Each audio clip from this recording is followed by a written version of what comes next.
First of all, I think we need to recognise that hunger is a construct. And what do I mean by that? What I mean is that hunger is learned.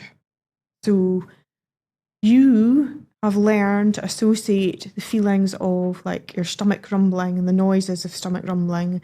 You've associated the feeling of maybe slight nausea and that is a feature of blood glucose dropping. So that's one of the known cues for recognising hunger. So hunger is something that you learn is the symptoms, and it is simply a cue to say, go and find something to eat. It's your body's way of giving that cue.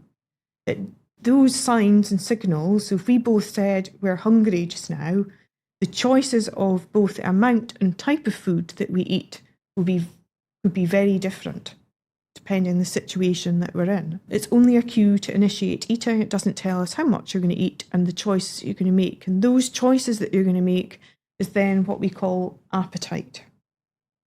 So you might have an appetite for something sweet. You might have an appetite for something salty.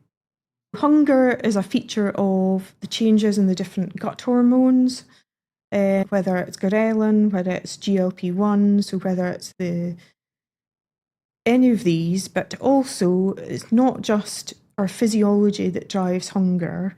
We know that non-nutritional factors can be just as important. So an example is stress. So when I'm in a big lecture room, I'll get students to put up their hand and say, during exam time, do you eat more? Do you eat less? Or do you just not change your eating habits at all? And it roughly falls out that maybe 10 to 20% will not change their habits at all, and then we've got a 40% will eat more and 40% will eat less. That is so interesting, isn't it?